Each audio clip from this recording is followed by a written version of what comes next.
Alors la politique, bien sûr, Antonin, c'est le discours de François Hollande hier qui marque son entrée en campagne. Il ne le dit pas, mais pour vous, il est en campagne et la stratégie des prochains mois a été parfaitement affinée à l'Élysée. Oui, un proche du président parle d'une montée en puissance. Soyons clairs, c'est une entrée en campagne, une campagne avec des meetings. On a vu le premier hier.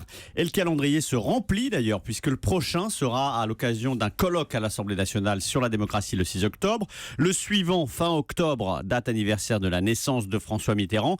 Et au passage, Thomas, ces meetings qui ne disent pas leur nom sont organisés par des fondations ou des institutions. Donc, ils n'entrent pas dans les comptes de campagne. C'est la ruse. Voilà, tout cela a été pensé. D'ici décembre, donc, le président Hollande va régulièrement s'effacer derrière le candidat pour installer ses thèmes de campagne.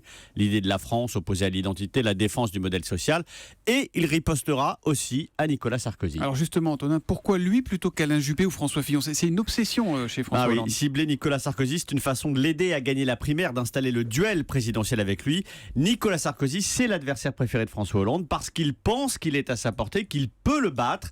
Il voit en Alain Juppé un candidat beaucoup plus retors. Septembre pour une entrée en campagne, c'est quand même très très tôt pour un président d'exercice. Nicolas Sarkozy, on s'en souvient, il y a 5 ans, avait attendu, je crois, février, c'est ça? Oui, il avait attendu le mois de février et son premier meeting de campagne, son premier signal, c'était le 1er décembre 2011 à Toulon. Donc effectivement, une entrée dans le match beaucoup plus tardive que François Hollande aujourd'hui.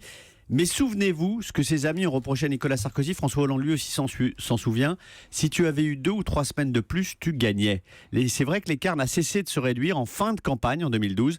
François Hollande ne veut surtout pas commettre la même erreur, il préfère partir à temps comme la tortue et pas à la dernière minute comme le lièvre Sarkozy en 2012 qui avait fini par perdre. Quand même quelque chose qui m'interpelle dans ce que vous dites, ce sont les fondations ou institutions qui vont financer les meetings qui ne rentreront pas dans les comptes de campagne.